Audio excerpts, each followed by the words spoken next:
18th century India was passing through a time when the balance of power was rapidly collapsing. The Mughal Empire existed only in name. The crown was still in Delhi, but authority was gone.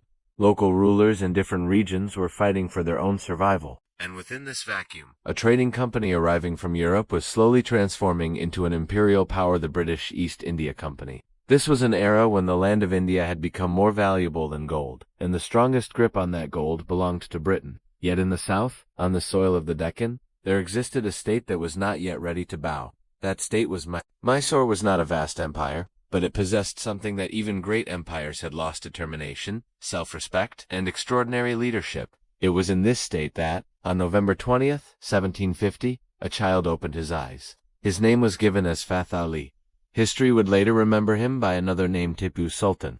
This child was not born amid royal luxury inside a palace. His father, Hyder Ali, had risen from the ranks of a soldier to become a ruler. His rise was not the result of palace conspiracies, but of bloodshed on the battlefield and sharp intelligence. Hyder Ali was among those rare individuals who fought wars not only with the sword, but with the mind. He reorganized the Mysore army, strengthened the artillery, and above all, realized that the coming danger was not local, it was foreign.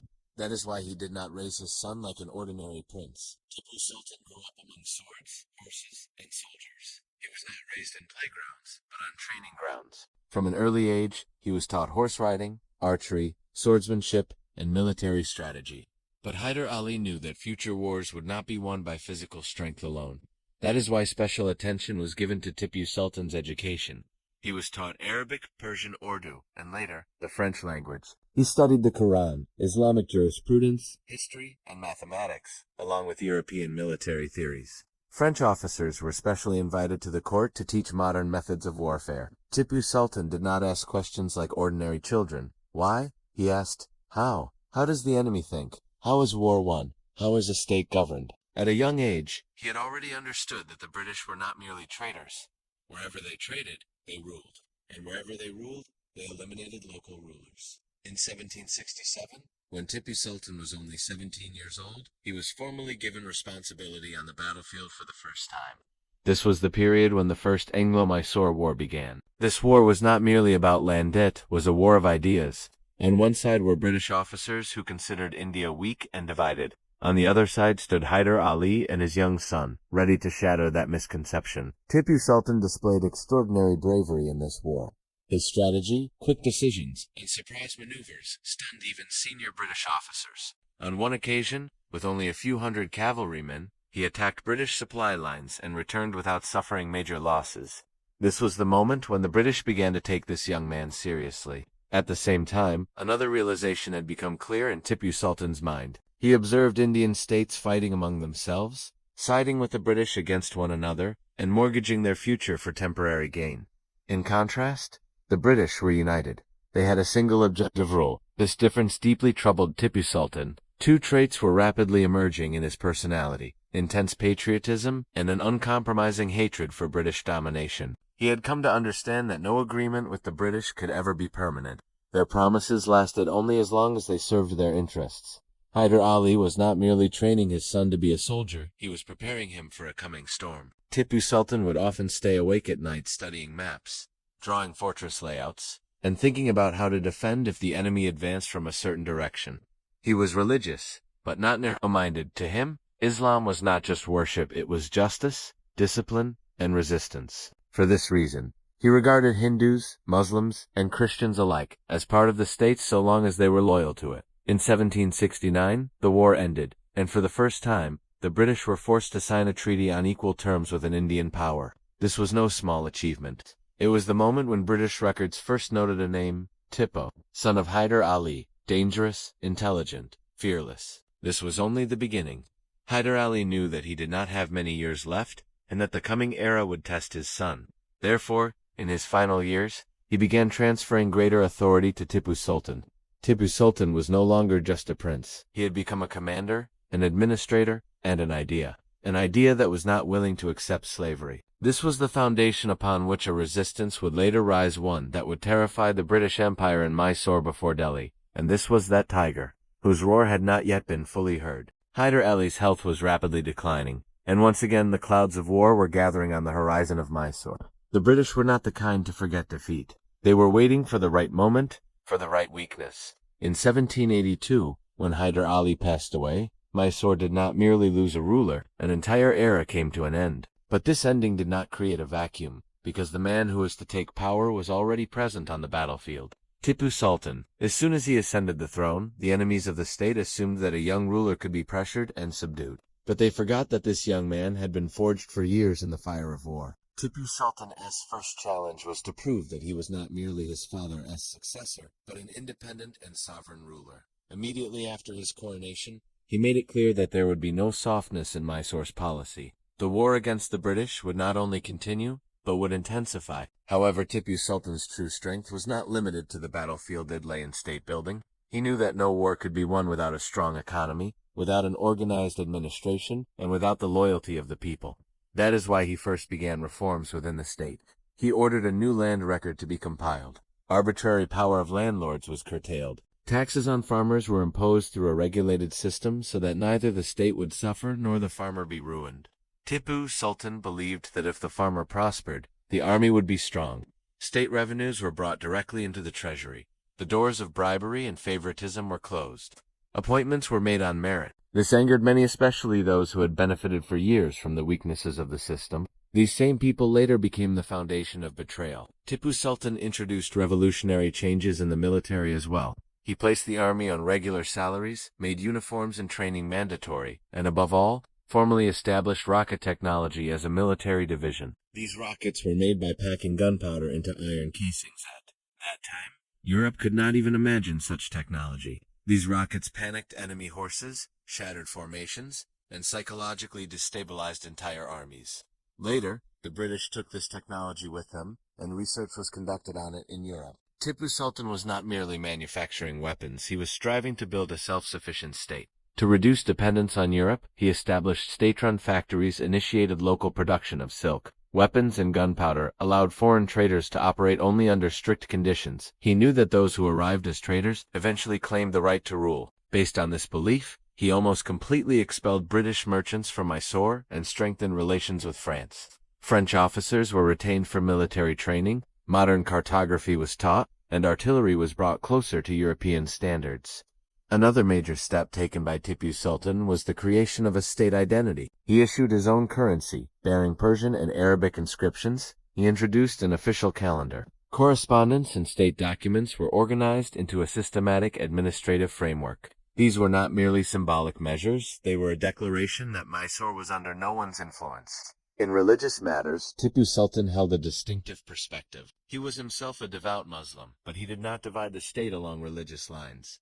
Temples were granted endowments. Hindu officers were appointed to high positions, and only one criterion was applied: loyalty. However, British historiography later deliberately distorted this aspect. The greatest challenge for Tipu Sultan was that the surrounding states, the Marathas and Hyderabad, were engaged in collusion with the British. This was the moment when Indian history could have taken another turn if local powers had united. But personal interests, fear, and short-term gain prevented such unity from ever emerging. Tipu Sultan made repeated efforts to form alliances, but each time the response was silence or betrayal. Meanwhile, the British were patiently crafting their strategy. They knew that defeating Tipu Sultan on the battlefield would not be easy. To do so, he had to be weakened from within, and this was the path they chose. By the late 1780s, Mysore had become a strong, organized, and self-respecting state. But this very strength was the greatest threat to the British. Tipu Sultan's personality was no longer that of a mere ruler. He had become a symbol of resistance, a symbol of dignity, and a symbol of the belief that India was not meant for slavery. That is why his name began to be spoken with concern from London to Calcutta. The British had realized that if this tiger was not stopped now, the fire would spread across all of India. And with this fear, the foundation of the Third Anglo-Mysore War was laid. Mysore once again stood on the brink of war, and this time, the enemy was far better prepared. By the final decade of the 18th century, the political map of the subcontinent had become clear. The British were no longer merely traders. They wanted to run India as a formal empire, and the greatest obstacle standing in their way was Mysore. Mysore, led by a man who could neither be bought, nor intimidated, nor forced into compromise. Tipu Sultan. The British knew that confrontation was inevitable, but they also knew that this would not be an ordinary war. That is why, instead of attacking alone this time, They planned to bring Indian states onto their side. The Marathas and the Nizam of Hyderabad, those very powers, which, had they wished, could have altered the course of history, stood alongside the British. There was only one reason: fear. The British told them that if Tipu Sultan was not stopped, he would dominate the entire Deccan, and that fear pushed them into the British camp. In 1789, the Third Anglo-Mysore War began. This war was not merely one of cannons and swords, it was a war of strategy, alliances, and betrayal. Tipu Sultan began the war with the belief that if the enemy were dealt a severe blow at the outset, the alliance could be broken. That is why he adopted a strategy of rapid assaults. The Mysore army struck like lightning and then vanished into the forests. The rocket brigade spread terror through enemy ranks. The British army, accustomed to European battlefields, became badly entangled in the forests and mountainous routes of the Deccan. On one occasion, a night attack was launched on a British camp. Rockets flew into the sky like flames. Horses panicked, artillery lines scattered, and soldiers were cut off from one another. This was the moment when British officers first admitted that this war was unlike anything they were accustomed to. Tipu Sultan himself stood in the front lines. He marched with his soldiers, ate with them, and shared the same dangers. His presence multiplied the army's morale many times over, but gradually the balance of the war began to shift. Maratha and Nizam forces were exerting pressure on Mysore from different directions. The British possessed inexhaustible resources, backed by Europe's industrial power. In contrast, Tipu Sultan was becoming increasingly isolated. Once again, he looked toward France with hope. He wrote letters, sent envoys, and requested military assistance, but Europe itself was burning in revolution. France was entangled in its own crises. No help arrived. It was at this moment that Tipu Sultan realized that this war was no longer merely Mysore, as it was his personal war. The British intensified pressure on the forts, cut supply lines, and began purchasing internal elements. Within Mysore's court were individuals who dreamed of power. These were the very people who were quietly opening paths for the enemy. In 1791, British forces, under the leadership of Lord Cornwallis, reached the vicinity of Seringapatam. This was the heart of Mysore. If it fell, everything would be lost. Tipu Sultan strengthened the city's defenses. Fortress walls, moats, artillery, everything was prepared. But this time, the enemy was not only outside, it was inside as well. During the siege, food supplies began to dwindle. Soldiers grew exhausted. The population came under pressure. Even then, Tipu Sultan refused to surrender. But reality was harsh. In 1792, under immense pressure, Tipu Sultan was forced to accept a treaty, the Treaty of Seringapatam. This treaty was a wound for Mysore. Half of the state's territory was taken away. A heavy indemnity had to be paid. In the most painful condition of all, Tipu Sultan's two young sons were taken by the British as hostages. This scene ranks among the most heartrending moments in history. A father, a sultan, handing over his children to the enemy, yet there were no tears in his eyes, only fire. At that moment, the British believed they had broken Tipu Sultan, but they were wrong. Tipu Sultan regarded this treaty not as defeat, but as a pause. He returned and reorganized the state once more. He rebuilt the army, repaired the forts, increased weapons production, and above all, he made a decision in his heart. The next war would be the last. The British, too, had realized that if this man remained alive, he would forever remain a threat to them. That is why clear instructions arrived from London to destroy Tipu Sultan. Preparations were underway on both sides. Mysore was silent, but within that silence lay a storm that would soon fill the skies of Seringapatam with blood and gunpowder. After the Treaty of Seringapatam, Mysore appeared outwardly calm, but this calm was not one of defeat. It was the silence of a wounded tiger licking its wounds and preparing for the next leap. Tipu Sultan had never accepted that treaty in his heart. To him, it was only a temporary obstacle, not a permanent decision. He began stitching his state back together, but conditions were no longer what they once had been. Half of Mysore's territory had been taken away. The treasury was empty. The army was exhausted. And above all, the Sultan's two sons were prisoners in enemy hands. This was the trial that tested Tipu Sultan's patience and principles in their truest sense. The British treated the hostage children well on the surface, but this treatment was in fact a message of psychological warfare. They wanted Tipu Sultan to bend, to compromise, and never again think of resistance. But they failed to understand the man. Tipu Sultan did not allow the grief for his sons to become his weakness. He made the administration of the state even stricter. Any officer who appeared suspicious was kept under watch. Anyone inclined toward betrayal was removed. This severity gave rise to unrest within the court. Many influential figures, already displeased with the treaty, now grew even more resentful of the Sultan's rigid policies. These were the very people whom the British turned into their primary weapon. The British used gold instead of the sword. The doors of the court were closed, but the doors of hearts were not. Communication was secret, yet effective. The promises were grand power, estates, protection. Betrayal slowly began to take root. At the same time, the British took another step. Lord Wellesley was sent to India. He was not merely a governor-general. He arrived with an ideology. There will be only one power in India, Britain. Lord Wellesley knew that no lasting peace with Tipu Sultan was possible. In his view, the only solution to the problem was to eliminate him forever. Tipu Sultan did not remain silent. He once again expanded contacts with the outside world. Messages were sent to the Ottoman Caliphate, Afghanistan, and France. He warned them that if Mysore fell today, all of India would fall tomorrow. But history once again proved merciless. The Ottoman Empire was entangled in its own wars. Afghanistan was suffering from internal turmoil. France was trapped in Napoleon's European conflicts. Tipu Sultan was left alone. Even so, he refused to surrender. He prepared the fortress of Seringapatam for the final battle. Walls were reinforced, moats were deepened.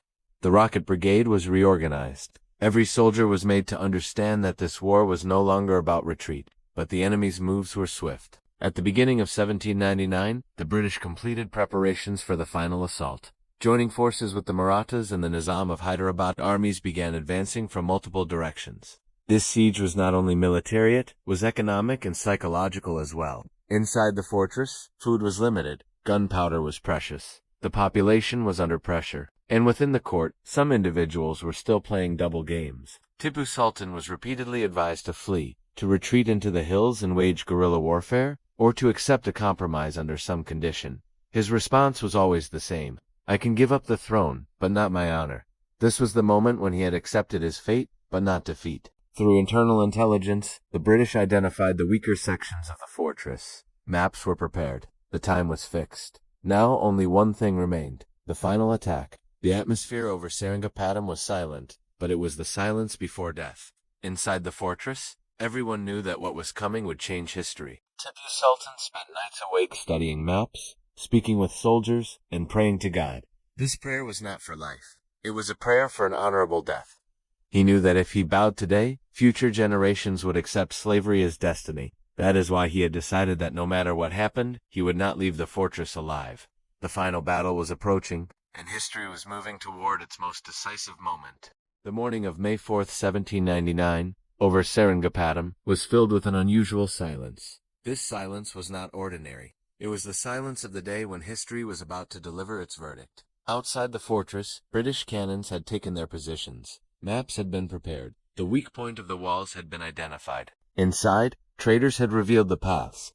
Only one thing remained at command. Inside the fortress, Tipu Sultan knew fully that this could be his last morning. He offered the Fajr prayer. He recited the Quran. Then he took up his sword, the same sword that had been smeared with the dust of countless battles, and which had resisted slavery at every turn. He gathered his soldiers. There was no long speech, no emotional promises, only a few words. Today we will die free, or live as slaves. Hearing this, no one thought of stepping back. The British began their assault. The ground shook with the thunder of cannons. Part of the fortress wall collapsed. British troops entered. This was the moment history had been waiting for. Tipu Sultan could have remained safe inside the palace. He could have fled. Paths of escape were open, but he did what a tiger does. He confronted the enemy head-on.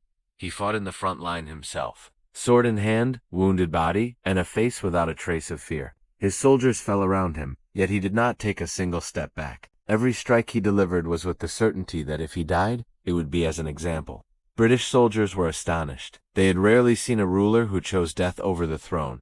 A bullet struck his arm. A spear pierced his side, yet he kept fighting. Finally, near a narrow gate of the fortress, during intense combat, Tipu Sultan fell to the ground. His body was wounded in many places, his clothes soaked in blood, but his grip on the sword remained firm. When the battle ended, the British could not immediately locate Tipu Sultan. They could not believe he was dead. Bodies were being collected, the wounded were separated. At that moment, a British officer saw a body like any ordinary soldier, yet there was an unusual dignity on the face. When his identity was confirmed, the entire British camp fell silent. Tipu Sultan was dead. This was the moment a British officer said, "Today, India's most dangerous enemy is gone." But he did not know that it was not a man being ended. But an idea and ideas do not die. Tipu Sultan's body was buried with respect. But what followed was a bitter chapter in history. Mysore was captured. The state was fragmented, a puppet ruler was installed, and the path for British rule was nearly cleared. But the question remains, did the British truly win? Had they won, Tipu Sultan's name would not still be alive today. The British tried to portray him as cruel, fanatical, and extreme. History was rewritten. His story was distorted because the victor always fears the truth. The truth was that Tipu Sultan was the last Indian ruler who faced the British with complete sovereignty, adopted modern military technology, attempted to make the state self-sufficient, and refused to bow before slavery. He proved that if one has determination, even a local state can challenge a global power. After his death, India went silent but not forever. In later movements, whether the revolt of 1857 or the struggle for independence, Tipu Sultan's shadow remained present. Even today, at Seringapatam, his grave is not silent. It questions every visitor. Do you understand the price of freedom? Tipu Sultan did not lose. He was born ahead of his time. Had India been united in that era, had collective interests prevailed over personal gain, history might have been different. But history does not run on ifs. The truth is that Tipu Sultan did what very few do, even if the cost was life itself. And that is why he remains alive today. Because the 100-year life of a jackal is no match